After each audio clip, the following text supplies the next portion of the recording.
নমস্কার আমার প্রিয় বন্ধুরা, আমি ডক্টর পঞ্চমী। আজকে যাদের মর্নিংয়ে ওঠার পরে প্রচণ্ড হাঁচি হয়, অর্থাৎ মর্নিং অ্যালার্জি, যেটা বলি যে স্নিজিং মর্নিং অ্যালার্জি, যদি আপনার এইরূপ সমস্যা হয়ে থাকে যে আপনি ঘুম থেকে উঠেছেন, আপনার প্রচণ্ড হাঁচি হচ্ছে, এতটাই হচ্ছে যে কন্টিনিউয়াস আপনি হেঁচে যাচ্ছেন, যদি এইরূপ সমস্যা আপনার হয়ে থাকে তাহলে আমার বলা মেডিসিনটি ব্যবহার করুন, দেখবেন খুব ভালো ফল পেয়েছেন।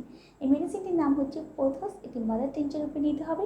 দিনে 3 বার হালকা ঈষৎ উষ্ণ গরম জলে, হাফ কাপ জলে আপনি 10 ফোঁটা নিয়ে আপনি সেবন করুন, দেখবেন আপনার এই সমস্যা একেবারেই চলে যাবে এবং আপনি একদম সুস্থ হয়ে যাবেন। অবশ্যই মেডিসিনটি ইউজ করে দেখুন, খুব ভালো ফল পাবেন। ভিডিওটি ভালো লাগলে অবশ্যই লাইক কমেন্ট শেয়ার করতে ভুলবেন না। আজকের মতো এইটুকুই বন্ধুরা, কাল আবার একটি নতুন ভিডিও নিয়ে আসবো। ততক্ষণ খুব ভালো থাকবেন, সুস্থ থাকবেন।